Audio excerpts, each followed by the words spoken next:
రోజు ఆ రూపారెడ్డికి సంబంధించి హైదరాబాద్ లో అంత్యక్రియలు జరుగుతున్నాయి. అంత్యక్రియలు జరిగిన తర్వాత ఒక మీడియా సమావేశం ఏర్పాటు చేసి నిందితులను వివరించే అవకాశం ఉంది. ఒకవేళ ముందల్నే నిందితులను కనుక మనము ప్రవేశపెడితే ఈ కుటుంబ సభ్యులకు సంబంధించి ఎవరైతే రూపారెడ్డి కానీ రూపారెడ్డి భర్తకు సంబంధించిన కుటుంబ సభ్యులు ఈ హత్య చేశారని కూడా ఒక తెలిస్తే మాత్రము అక్కడ అంత్యక్రియలు జరిగే క్రమంలో కూడా గొడవలు జరుగుతాయి అనే ఉద్దేశంతో కూడా పోలీసులు కొంచెం డిలే చేస్తున్నట్టు కూడా ఊహాగానాలు మాత్రము వెలువడుతున్నట్టు. అనుమానితులు ఎవరు ఇప్పుడు అనుమానితులను అదుపులోకి తీసుకున్నారు కదా పోలీసులు? అనుమానితులు ర్యాండమ్ గా వెళ్తున్నటువంటి ఆ సీసీటీవీ కెమెరాలు రికార్డ్ అయినటువంటి ఎవరైనా వ్యక్తులు అనుమానితులుగా ఉన్నారా?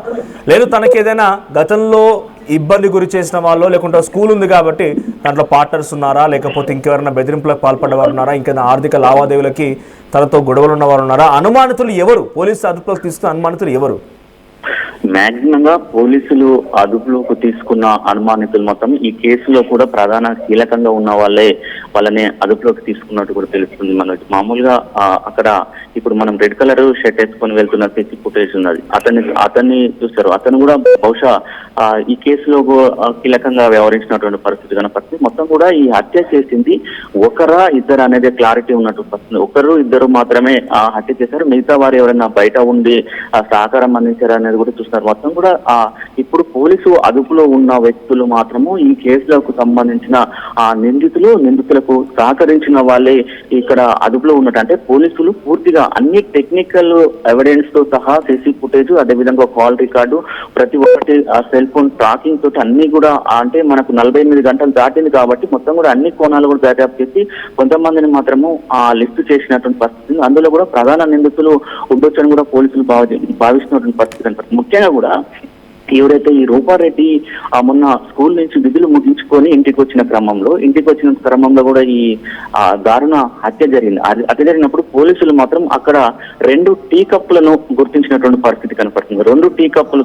గుర్తించినప్పుడు అంటే ఎవరన్నా రూపారెడ్డికి తెలిసిన వ్యక్తి, ఆమె ఆల్రెడీ ఆ స్కూల్కి సంబంధించి కూడా ఇంటికి ఫ్రెండ్స్ వస్తున్నారని కూడా చెప్పి, అంటే 6 గంటలకే ఆమె ప్రతిరోజు 6 గంటలకు ఇంటికి వచ్చామా 5:30 ఇంటికి వచ్చినప్పుడు అక్కడ కూడా ఆ ఫ్రెండ్స్ వస్తున్నారు, నేను ఇంటికి వెళ్తున్నాను అని చెప్పి ఇక్కడికి వచ్చిన తర్వాత హత్య జరిగిన తర్వాత పోలీసులు కూడా అక్కడ 2 టీ కప్పులను, మనకి ఇప్పుడే లేటెస్ట్ అప్డేట్స్ ఉంటుంది, అక్కడ 2 టీ కప్పులను కూడా పోలీసులు గమనించినట్టు. 2 టీ కప్పులు ఉన్నాయంటే ఒక టీ కప్పు వేరే వ్యక్తి, ఎవరైనా రూపారెడ్డికి తెలిసిన వ్యక్తి, మనం మాట్లాడడానికి వచ్చిన వ్యక్తి మాట్లాడుతున్న క్రమంలో కూడా ఏమన్నా ఇది జరిగింది అనేది కూడా పోలీసులు అట్లా కూడా కోణంలో కూడా ఆలోచించి దర్యాప్తు చేస్తున్నారు. ఒకవేళ మీరు చెప్తున్నట్టుగా ఆ ఇంట్లో 2 టీ కప్పులు ఉన్నాయి అనుకున్నప్పుడు కూడా నిజంగానే ఎవరైనా వ్యక్తి, తెలిసిన వ్యక్తి వచ్చినప్పుడు నేరుగా ఇంటి ముందు నుంచి వస్తాడు, మొదటి ముందు ద్వారం నుంచి వెళ్ళిపోతాడు.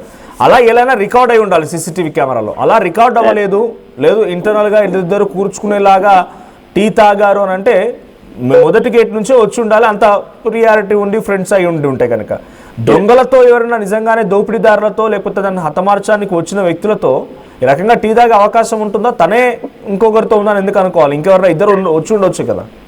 అదే పోలీసులు అట్లా నిర్ధారించినటువంటి పరిస్థితి కనపడుతుంది. మొత్తం కూడా అక్కడ 2 టీ కప్పులు ఉన్నాయని కూడా ఆ దర్యాప్తు చేస్తున్న పరిస్థితి ఉంది. అంటే ఎక్కడ ఆ టీ కప్పులు అంటే ఆ రోజు తాగిన టీ కప్పులా లేకపోతే అంతకు ముందు రోజు ఉన్నటువంటి టీ కప్పులు అనేది ఒక క్లారిఫికేషన్ ఉంది. కానీ ముఖ్యంగా కూడా పోలీసులు అనుమానిస్తుంది ఏంటంటే బ్యాక్ సైడ్ నుంచి ఏదైతే గోడ ఉందో గోడ దునికి వచ్చి హత్య చేసినట్టు కూడా కనపడుతుంది. మొత్తం దీనికి సంబంధించిన ఆ గోడ పైన కూడా మరకలు, ఆ గోడ దునికి పారిపోయినట్టు మరకలు కూడా ఉన్నట్టు పరిస్థితి కనపడుతుంది. ముఖ్యంగా కూడా అనుమానం మొత్తం కూడా ఎవరైతే ఇప్పుడు మనకు సీసీ ఫుటేజ్ గా లేటెస్ట్ గా వచ్చిన సీసీ ఫుటేజ్ కు సంబంధించిన రెడ్ కలర్ షర్ట్ వేసుకున్న వ్యక్తి అతనే గోడ దునికి వచ్చి అంటే వెనక బ్యాక్ సైడ్ కిచెన్ కు సంబంధించిన ఆ డోర్ మాత్రం వెలుతురు, ఫ్రంట్ డోర్ మాత్రం పెట్టుంటది. వెనక కిచెన్ డోర్ కు మాత్రము వెలుతురు రావడానికి, గాలి రావడానికి సంబంధించి ఆ డోర్, కిచెన్ డోర్ కూడా తీసి ఉంటుంది.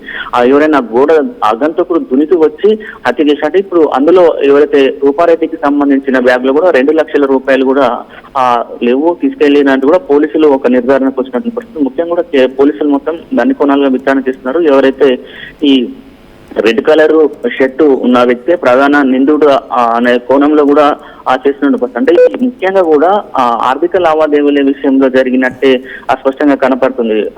అంటే ఇప్పుడు దొంగల పని అయితే దొంగలు ఆల్రెడీ వచ్చి అంటే ప్రతి ఒక్కరు కూడా మనం అక్కడ మాట్లాడినప్పుడు ప్రతి ఒక్కరు చేసినప్పుడు ఎవరో దొంగతనానికి వచ్చిన వాళ్ళు మాత్రం సంబంధించిన దొంగతనం చేసి ఆ బంగారం కానీ నగలు కానీ తీసుకువెళ్ళే అవకాశం. ఒంటిపై ఉన్నటువంటి నగలు కూడా తీసుకుపోలేదు కాబట్టి మామూలుగా ఇదేమైనా ఆర్థిక లావాదేవీల విషయంలో కూడా జరిగి ఉంటుందేమో అని కూడా పోలీసులు మాత్రం అన్ని కోణాల్లో కూడా దర్యాప్తు చేస్తున్నామని చెప్తున్నారు. మరొక 12 గంటల్లో చెప్తామని కూడా ఎస్పీ చెప్పారు. కానీ ఈ రోజు మాత్రం ఎట్టి పరిస్థితుల్లో అంత్యక్రియలు మధ్యాహ్నం 12 గంటల తర్వాత కూడా అంత్యక్రియలు ముగిసిన తర్వాత బహుశా మీడియా సమావేశం ఏర్పరిచి నిందితులను వెల్లడించారు. కానీ ప్రస్తుతం పోలీసుల అదుపులో ఎంతమంది నిందితులు ఉన్నారనేది ఒక క్లారిటీ లేదు. పోలీసులు మాత్రం కొంతమందిని మేము లిఫ్ట్ చేసుకుంటాం, అంటే కొంతమందిని అనుమానితులను లిఫ్ట్ చేసుకున్న తర్వాత వాళ్ళని విచారించిన తర్వాత కూడా వాళ్ళకి ఒకవేళ లేకపోతే మాత్రం వాళ్ళు పెడతారు. వాళ్ళకి సంబంధించిన ఆధారాలు అంటే పోలీసులకు సంబంధించి పూర్తిగా అన్ని ఆధారాలు ఉన్న తర్వాతనే అనుమానితుల వాళ్ళని లిఫ్ట్ చేసుకునే పరిస్థితి ఉంటుంది. మామూలుగా చాలా మందిని కూడా బయట విచారించిన తర్వాత పోలీసులు మేము లిఫ్ట్ చేసుకుంటున్నాము అంటే అదుపులోకి తీసుకొని కూడా విచారణ చేస్తున్న పరిస్థితి. కానీ పూర్తిగా దీనికి సంబంధించి రూపారెడ్డికి సంబంధించిన హత్యకు సంబంధించిన మరో కొన్ని గంటల్లో కూడా క్లారిటీ వచ్చేది. మొత్తం కూడా ఉత్కంఠగా కొనసాగుతున్నటువంటి పరిస్థితి కనిపిస్తుంది. మొత్తం దీనికి సంబంధించి ఈ అంత్యక్రియల తర్వాతనే బహుశా ప్రెస్ మీట్ ఇట్లా పెట్టే అవకాశం ఉండొచ్చు అని కూడా భావిస్తున్న పరిస్థితి కనిపిస్తుంది. Thank you Achyut. సో అటు రూపారెడ్డి ఫోను మిస్ అయింది, ఆ తర్వాత రూపారెడ్డి ఇంట్లో నుంచి 1 లక్ష రూపాయల నగదు కూడా మిస్ అయింది. సో రూపారెడ్డి ఫోన్ కోసం నిజంగానే దొంగలించడానికి వచ్చిన వ్యక్తి ఫోన్ తీసుకొని వెళ్తాడు, లేదు నగదు కోసం వచ్చిన వ్యక్తి ఫోన్ పెద్ద ఇంపార్టెంట్ కాదు, తన ఒంటి మీద నగలు ఉంటాయి, తను ప్రిన్సిపాల్గా ఉంది, 2 చోట్ల ఇల్లులు ఉన్నాయి, ఆర్థికంగా కొంత మెరుగుపడ్డ కుటుంబం అని చెప్తున్న నేపథ్యంలో 1 లక్ష రూపాయలే కాదు ఇంట్లో ఇంకా చాలా పెద్ద మొత్తం ధనం ఉండే ఉంటుంది, ఎక్కడో దగ్గర బంగారం కానీ ఇతరత్ర విలువైన వస్తువులు ఉండే ఉంటాయి. కానీ ఏవి దొంగలించకుండా ఫోను 1 లక్ష రూపాయలు మాత్రమే పట్టుకొని వెళ్ళడం వెనుక ఒక అనుమానం. ఆ తర్వాత మా ప్రతినిధి అచ్యుత్ చెప్తున్నట్టుగా ఆ ఇంట్లో 2 టీ కప్పులు ఉన్నాయి, మేబీ అవి ఎప్పుడైనా తాగి ఉండొచ్చు, గతంలో ఉండి ఉండొచ్చు, అవి క్లీన్ చేయకుండా అలాగే పడేసి ఉంటే ఉండొచ్చు. ఇక్కడ ఇంకొక అనుమానం ఏంటంటే ఎవరైనా ఇంకో వ్యక్తి తెలిసిన వ్యక్తే వచ్చాడా, తెలిసిన వ్యక్తే మాయమాటలు చెప్పి వచ్చి తను హతమార్చాడా, ఒకవేళ తెలిసిన వ్యక్తి వచ్చి తను కూర్చోబెట్టి టీ మరీ ఇచ్చి తనతో మాట్లాడాల్సిన పరిస్థితి వచ్చిందన్నప్పుడు మొదటి ద్వారం నుంచే ముందు ద్వారం నుంచే వస్తాడు, ముందు ద్వారం నుంచే ఇంట్లోకి వెళ్తాడు. మరి అలాంటప్పుడు ఎక్కడ కూడా రికార్డ్ అవ్వలేదు దృశ్యాలు. సో ఫోను 1 లక్ష రూపాయలు మిస్సింగ్ వెనుక ఫోన్ మేబీ ఇంపార్టెంట్ అయి ఉంటే 1 లక్ష రూపాయలు దొంగలించడం వెనుక ఒక దొంగతనంగా దీన్ని చిత్రీకరించే ప్రయత్నం ఆ ప్రొఫెషనల్స్ చేసి ఉండొచ్చు. ఇక హ్యాండ్కి గ్లౌజులు, చింత చెట్టు తండా దగ్గర ఆ గ్లౌజులు పడేసి వెళ్ళారట. వాళ్ళు ఇక్కడ హత్య సమయంలో ఉపయోగించినటువంటి గ్లౌజులు ఆడ పడేవేశారంటే వాళ్ళు ప్రొఫెషనల్స్ అయినా అయి ఉండాలి, లేదనంటే ఎవరైనా తెలిసిన వ్యక్తులే తమ చేతికి మట్టి అంటకూడదు, తమ చేతిలోకి ఈ కేసు రాకూడదు అని చెప్పి ప్రొఫెషనల్గా వ్యవహరించడం కోసం ఈ గ్లౌజులు వేసుకొని ఉండాలి. ఏదేమైనా మా ప్రతినిధి అచ్యుత్ చెప్తున్నట్టుగా పోలీసులు ఇంకో 1-2 గంటల్లో దీనిపైన ఒక క్లారిటీ ఇచ్చే అవకాశం ఉందట. ఏం జరుగుతుంది, కేసులో ఎటువంటి పురోగతి సాధించామనేది. ఇప్పటివరకైతే అనుమానితులను అదుపులోకి తీసుకున్నారు, విచారిస్తున్నారు. మరి అనుమానితులు ఎవరనేది కూడా వివరాలు తెలియడం లేదు. బట్ ఆర్టీవీకి మాత్రం ఎక్స్క్లూజివ్ సీసీ ఫుటేజ్ దొరికింది. ఇక్కడ 5 గంటల 1 నిమిషాల సమయానికి ప్రిన్సిపల్ రూపారెడ్డి ఇంట్లోకి వెళ్తున్న దృశ్యం, ఆ తర్వాత పక్కన ఉన్నటువంటి ఇంకో ఇంట్లో 5 గంటల 18 నిమిషాల సమయానికి ఓ వ్యక్తి ఆ సీసీటీవీ కెమెరా రికార్డ్ అయిన ఇంకొకరి ఇంట్లో సీసీటీవీ కెమెరా రికార్డ్ అయిన దృశ్యాల ప్రకారంగా రెడ్ కలర్ టీ షర్ట్లో అటుగా వెళ్తున్నాడు. అయితే ఈ హత్య తర్వాత అక్కడ పాల్గొన్నటువంటి నిందితులు ఓ రెడ్ కలర్ కారులో పరారయ్యారన్నట్టుగా పోలీసు అనుమానం వ్యక్తం చేస్తున్నారు. బట్ ఈ అనుమానాలన్నింటినీ కూడా ఎవరు నివృత్తి చేస్తారు, ఏ రకంగా ఈ యొక్క నిందితుల్ని పట్టుకుంటారనే చూడాలి. సో పోలీసులు కొద్దిసేపట్లో ఈ అంశానికి సంబంధించిన రోజు క్లారిటీ ఇచ్చే అవకాశం కూడా ఉంది. ఈరోజు మధ్యాహ్నం రూపారెడ్డి అంత్యక్రియలు జరగబోతున్నాయి హైదరాబాద్ గుర్రంగూడలో.